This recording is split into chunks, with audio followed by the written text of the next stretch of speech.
এইমাত্র ইলেকট্রনিক মিডিয়ার বরাতে খবর পেলাম আমাদের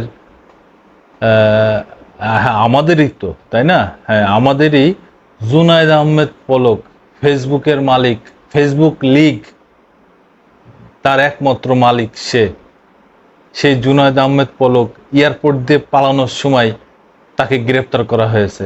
বাংলাদেশ আর্মি তাকে গ্রেপ্তার করেছে।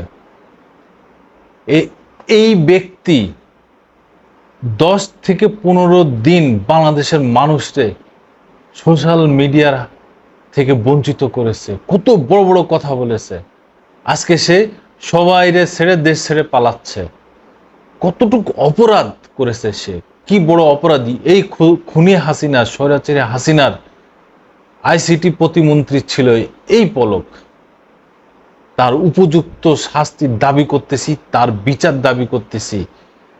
তার জন্য কঠিন থেকে কঠিনতর শাস্তি হয়। আর যারা আওয়ামী লীগের সময় যারা বড় বড় মন্ত্রী ছিল তারা কোথায় পালিয়ে আছে? তাদের বাংলাদেশ থেকে ভিতরে খুঁজে খুঁজে বের করা হোক, করে তাদের আইনের আওতায় আনা হোক এবং কঠিন থেকে কঠিনতর বিচার করা হোক। এরা দেশকে ধ্বংস করে দিয়ে গেছেন, ধ্বংস করেছে দেশটারে। আজকে এদের হাত থেকে এই দেশটা মুক্ত হয়েছে, স্বাধীন হয়েছে।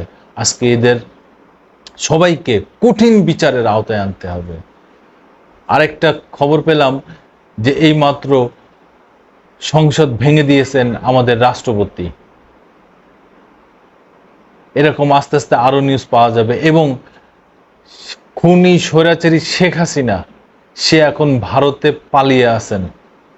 এটা ভারতের পররাষ্ট্রমন্ত্রী বলেছেন যে এই স্বৈরাচার শেখ হাসিনা, খুনি শেখ হাসিনা ভারতে পালিয়ে আছেন, তাকে এই দেশে ফিরিয়ে এনে এই দেশের মাটিতে তার বিচার করা হোক, এই দাবি জানাচ্ছি। সবাই ভালো থাকবেন এবং আমার কথা শোনার জন্য সবাইকে অনেক ধন্যবাদ।